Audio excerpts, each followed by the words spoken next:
Kun sagantaa BBC Afaan Oromooti. Nu waliin tura.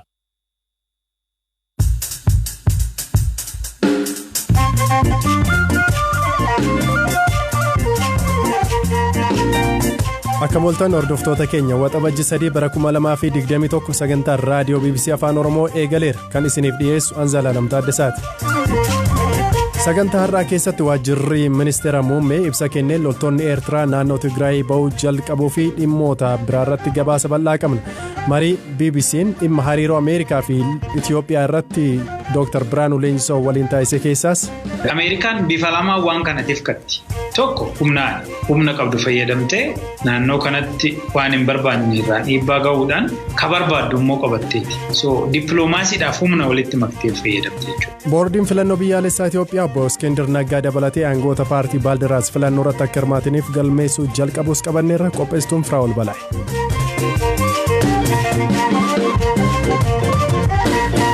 Waajjirri ministeera muummee har'a ibsa miidiyaalee afaan biyya alaaf hojjetaniif kenneen naannoo Tigraay keessatti bakka 2 qofaatti waraanni akka jiru himan. Dhaabbilee gargaarsaa dhiyeessaniifis naannichatti hulaan banaa ta'uu himaniiru. Dubbii himtuun waajjira ministeera muummee Billeenesiyyuum loltootni Eertiraas naannoo Tigraay bahuu jalqabuu himaniiru. Dhiibbaa alaa Itoophiyaa irra gahaa jirus kaasaniiru. Waayilakoo Habtaamuu Xibabuu Finfinneerraa kan ibsicha hordofee bilbilaan dubbiseera. Haala yeroo ammaa naannoo Tigraay keessa jiru wajjin wal qabatee dubbiimtuun waajjira ministeera muummee Billeenesiyyuum kan isaan dubbatanii iddoowwan baay'ee naannichaa yeroo ammaa kana naga qabeessa ta'uu isaanii fi keessattuu gareen TPLF yookaan immoo adda bilisa baasaa uummata Tigraay kan dhiyeenya kana paarlaamaa Itiyoophiyaatiin shororkeessaadha jedhamuudhaan labsame iddoowwan 2 qofatti sochii taasisaa akka jiru kan lolli adeemaa jirus iddoowwan 2 kunneen itti akka ta'ee fi darbee immoo iddoowwan birootti illee haleellaa raawwachaa akka jiru kunis immoo sochii taasisaa akka jiruu fi naannichi naga qabeessa akka hin taane agarsiisuudhaaf yookaan fakkeessuudhaaf akka ta'e himaniiti kan isaan jiran. Tole ibsi gidduu kana bahee tokko jiraattonni naannicha Persentaa 90 ol ta'an deeggarsa ariifachiisaa barbaadu kan nyaataa jedha ture. Kana irratti waan isaan jedhan waan galaa jiru waan dhaqqabaa jiru jira. Iyyin akka odeeffannoo isaan laatanitti mootummaan Itoophiyaa yeroo rakkoon kun itti eegalerraa kaasee gargaarsa namoomaa taasisaa akka jiruu fi marsaawwan 3 marsaa jalqabaatiin namoota miiliyoona 4.5 marsaawwan lammaffaa fi sadaffaatiin immoo namoota miiliyoona 4.3 gargaarsa namoomaa taasisaa turuu isaati kan isaan himanii. Gama biraatiin dhaabbileen mirga namoomaa falmanii fi biyyoonni addunyaa gurguddoon bira sarbamni mirga namoomaa gurguddaa fi ajjechaan jumlaa naannicha keessatti gaggeeffamaa jira kan jedhu ibsa baasaa turan. Asirratti wanti gaafatame yookaan jedhame yoo. Iyyin dhimma kanarratti kan dubbatan abbaa alangaa waliigalaa kan ta'an Dr. Geediyoon Ximootiyoos dhimma kan wajjin wal qabates keessattuu haleellawwan gama garee TPLF'n raawwatamaniiru jedhama wajjin wal qabatee shakkamtoonni to'annoo jala oolanii kaan isaanii qorannoon irratti adeemsifamaa akka jirudha kan isaan dubbatanii ajjechaa maayikaadraa wajjin wal qabates namoonni to'annoo jala oolanii seeratti dhiyaatan akka jiran kaan isaanii immoo gara Sudaanitti kan baqatanillee akka jiran Dr. Geediyoon Ximootiyoos himanii jiru. Humnoota yookaan immoo loltoota Eertiraa miseensota raayyaa ittisaa Itoophiyaa fi akkasumas milishaa naannoo Amaaraa wajjin wal qabatee keessattuu ajjechaa lammiilee nagaa fi haleellaa yookaan miidhaa saalaatiin komatamaa turuun isaanii ni yaadatamaa dhaabbilee idil addunyaa garaagaraatiin akkasumas biyyaalee garaagaraatiin jechuudha. Dhimma kan wajjin wal qabatee abbaan alangaa waliigalaa Dr. Geediyoon Ximootiyoos loltoonni yookaan immoo miseensonni raayyaa ittisa biyyaa Itoophiyaa 28 ta'an ajjechaa lammiilee nagaa wajjin wal qabatee himanni irratti akka baname akkasumas immoo miseensonni raayyaa ittisa biyyaa 25 immoo haleellaa yookaan miidhaa saalaa wajjin wal qabatee himanni irratti banamuu isaati kan isaan dubbatan. Itoophiyaan gama dippiloomaasiitiin dhimma naannoo Tigraay fi keessoo ishee wajjinitti wal qabatee dhiibbaa gurguddaatu irra gahaa jira. Keessumaa Ameerikaa kaasuun ni danda'ama. Kanaan wal qabatee dhiibbaa Itoophiyaa irra jira gama jedhamuuti wanti jedhame jira. Iyyin Zalaalam keessattuu yeroo dhiyooti as walitti dhufeen yookaan hariiroon Itoophiyaan Ameerikaa yookaan United States of America wal qabdu bifa gaarii dhabaa akka jiru ni beekama. dubbimtuun waajjira ministeera muummee Billanee Siyyum kan isaan dubbatanii hawaasni addunyaan bal'aan akkasumas immoo miidiyaaleen hojii mootummaan Itoophiyaa nagaa buusuudhaaf hojjechaa jiru dagataniiru yookaan immoo haalaan hubachaa hin jiran jechuudhaan himaniiti kan isaan jiranii. Kana malees immoo oduuwwan sobaa maallaqni biyyaa saamame itti ramadamee tamsa'aa jiranis mootummaadhaaf rakkoo yookaan immoo qormaata ta'uu isaaniiti kan isaan dubbatanii. Akka fakkeenyatti suuraa dhaabbanni Human Rights Watch tibbana itti fayyadameera jedhan kan biyya Yemenitti ta'e haa ta'u malee akka waan Itoophiyaa keessatti ta'etti faayidaarra ooleera jechuudhaan kaasanii jiru. Kana malees immoo mootummaan Itoophiyaa meeshaa waraanaa keemikaalaa lammiilee naannoo Tigraay keessatti argaman irratti fayyadameera kan jedhus gabaasni sobaa miidiyaalee gurguddoo idil addunyaatiin hojjetamuusaa. Kana malees immoo dhiyeenya kana oduun bifa sobaatiin qindeeffamee fi ministeerri muummee Abiyyi Ahmed dubbataniiru jedhamee tamsaafames agarsiistuuwwan qormaata oduuwwan sobaa mootummaa Itoophiyaa irratti xiyyeeffatanii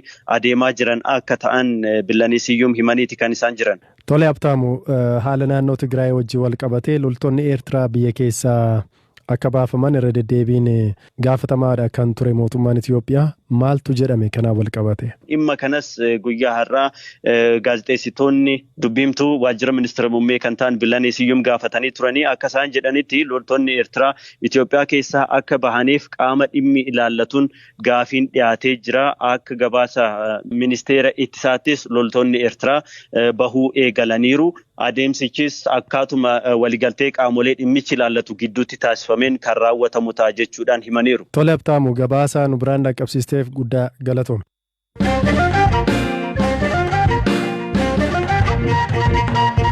Ka ittaanuutiin boordiin filannoo biyyaalessaa Itoophiyaa filannoo biyyaalessaa waxabajjii 21 bara 2021 gaggeeffamuu ilaalchisee iddoowwan filannoon keessatti gaggeeffamuu hin dandeenye ibseera. Naannoo Oromiyaa keessaa iddoowwan 7 keessatti filannoo gaggeessuun akka hin danda'amne boordiin kun ibseera. Firaa'ol Balaayee dabaltee isinitti himti. Boordichi ibsa kaleessa marsaa hawaasaa irratti baaseen naannolee Oromiyaa, Beenshaangul Gumuz, Amaaraa, Somaalee fi uummattoota kibbaa keessatti iddoowwan filannoon itti hin gaggeeffamne tarreesseera. Bakkeewwan kunneenitti sababa rakkoo nageenyaan galmeen filattootaa jalqabamuu dhabuu, jalqabamee adda cituu fi adeemsa galmee irratti komiin dhiyaachuu boordiin filannoo ibseera. Dabalataan bakkeewwan galmee filattootaa irratti rakkoon hojimaataa mudate keessatti filannoon akka hin gaggeeffamnee fi hojiin qorannoo akka eegalamu ibseera boordichi. Bakkeewwan filannoon akka hin gaggeeffamne boordichi ibsa keessaa naannoo Beenshaangul Gumuzitti Matakkal, Shinaashaa, Kamaashii fi Daalattiidha. Naannoo Oromiyaa keessaa ammoo bakkeewwan 7 isaanis Beegii, Gabaa Kamisaa, Ayyaanaa, Galiilaa, Gidaamii fi Kombolchaadha. Naannoo Amaaraatti ammoo Maajatee, Argobbaa, Shawaaroobiit, Efesoon, Cilgaa Aandii fi Cilgaa Hulat yoo ta'an Laayee Armaacoo fi Aankobar keessattis filannoon hin gaggeeffamuu jedheera boordiin kun. Akka ibsa boordii kanaatti naannoo uummattoota kibbaa keessatti iddoowwan 7tti filannoon gaggeeffamuu hin danda'u. Isaanis Qayyaafar Madabanyaa, Surmaaliyyuu, Diiziliyyuu, Maajat Madabanyaa, Gurraa Fardaa, Shakkoo fi Teeppiidha. Naannoo Somaaleetti ammoo yeroo ammaa iddoowwan 14 keessatti filannoo gaggeessuun rakkisaa ta'uu kan ibse boordichi bakkeewwan kunneenittis filannoon akka hin gaggeeffamne murteesseera. Iddoowwan filannoo keessatti gaggeessuuf rakkisaa ta'anii fi kanneen adeemsa galmee filattootaa irratti rakkina uuman jedhamanii boordichaan qoratamaa jiran Araabii, Dagahamdoo, Goodee, Jijjigaa 1, Jijjigaa 2, Qabri Dahar, Qalaafoo, Waardaar, Fiiq, Galaadiin, Dagahaabur, Aayishaa, Erarii fi Shin fa'i. Filannoon biyyaalessaa Itoophiyaa marsaa 6ffaan yeroo garaagaraatti daddarbaa dhufee akka lakkoofsa Itoophiyaa caamsaa 28/2013 gaggeeffamuuf sagantaan qabamee turellee adeemsi galmee filattootaa fi hojiiwwan filannoon wal qabatan hedduun waan duubatti harkifataniif yeroo jedhametti gaggeeffamuu hin dandeenye. Kanarraa ka'uun filannichi ammas guyyoota 14 achi siqee gaafa waxabajjii 14/2013 yookiin akka lakkoofsa Awurooppaa waxabajjii 21/2021 akka gaggeeffamu murtaa'eera. Itoophiyaa keessatti filannoon waggaa 5 gaggeeffamu bara darbe gaggeeffamuun kan irra ture sababa weerara koronaa vaayirasiin akka darbu ta'ee ture.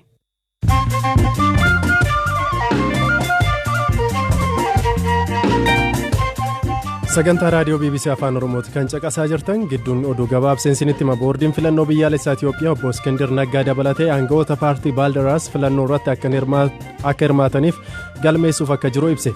Boordichi kana dura murtii dhaddachi jibbaataa obbo Iskindir Naggaa fa'aa kaadhimummaan galmaa'anii filannoo irratti hirmaachuu akka danda'aniif dabarse hojiirra oolchuuf nan rakkadha jechuunsaa yaadatama. Baankiin dhalarraa bilisa ta'ee fi hawaasa musliimaa tajaajiluuf hundaa'e baankiin Zamzam hojii eegaluu daarektarri boordii fi hundeessitoota baankichaa keessaa tokko kan ta'an Dr. Idris Muhammad BBC'tti himan. Baankiin Islaamaa kana dhalarraa bilisa ta'ee banamuunsaa walqixxummaan dinagdee amantiiwwan gidduutti uumamaa jiraachuusaaf agarsiistuu guddaa tokkodha jedhan Dr. Idris. Pireezidaantiin Olompikii Tookiyoo Seeko Hashimoto dorgommichi barana gaggeeffamuunsaa dhibbatti mirkanaa jedhan. Haa ta'u malee dorgommiin kun sababii kooroonaa vaayirasiitiif jecha daawwattoota malee akka gaggeeffamuuf qophaa'uu qaba jechuun mirkaneessaniiru.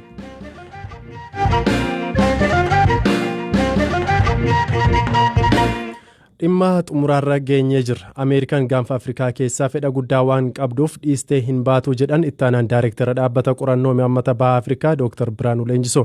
Marii dhimma dippiloomaasii Itoophiyaa fi Ameerikaa jedhu irratti BBC waliin taasisan irratti Dr. Biraanuun Itoophiyaan Ameerikaa waliin wal dhabuun ishee miidhaa guddaa qabaa jedhan. Dippiloomaasiin biyyattis kufaatii irra akka jiru himuun kana fooyyessuuf hojjetamuu akka qabu eeraniiru. Fedha gurguddaa Ameerikaan gaanfa Afrikaa keessaa qabdu himuun eegalu.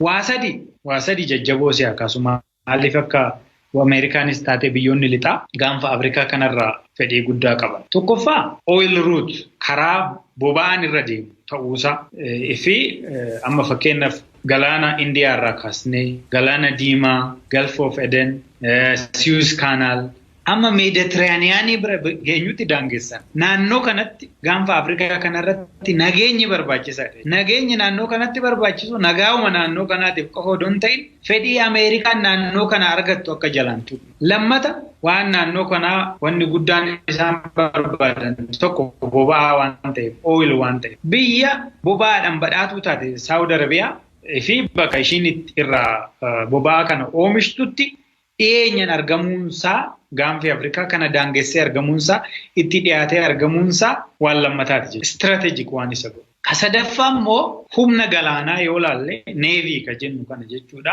Biyyoonni jajjaboon humna galaanaatiin addunyaa irratti olaantummaa argachuu barbaadan Ameerikaas dabalatee Chaayinaas, Raashiyaas, Indiyaas yoo laalle naannoo kanarra kutanii darba. Kutanii irra darbuu qofaa miti. First grade, first level port ka jedhaman bakki itti buufanni guguddoon baay'een kan argaman naannoo kanatti. Sababoota kana sadeen qofallee fudhannee yoo ilaalle naannoon gaanfa Afrikaa kuni biyyoota guddatan, biyyoota misooman, biyyoota fedhii naannoo kanarraa qaban kanaaf iddoo xiyyeeffannoo guddaa argatu. Kanaafuu naannoo kana tasgabbeessuu wanni jedhu sun waan iddoo guddaa qabu.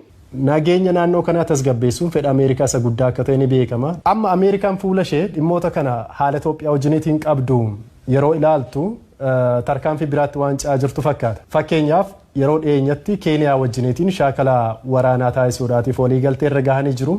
Kana jechuun biyyoota baha Afrikaa fi gaanfa Afrikaa kanneen Sudaan wajjiniitiin yookaan Masrii wajjiniin yookaan Keeniyaa wajjiniin hojjechuutiin sana Ameerikaan kabachiifachuu hin dandeessu. Miidhamni isaa gara kam deema? Walitti dhufeenya Ameerikaa fi Itoophiyaa gidduu jiru cabuunsaa yookiin gadi bu'uunsaa rakkoo uuma jedhee nama amanuutiin jedhee jira. Kabiraa biyyoota biraa wajjin walitti dhufeenya humtee fedhii qabdu kana guuttachuu hin dandeechuu ka jedhuu fi Ameerikaan bifa lamaan waan kanatiif katti.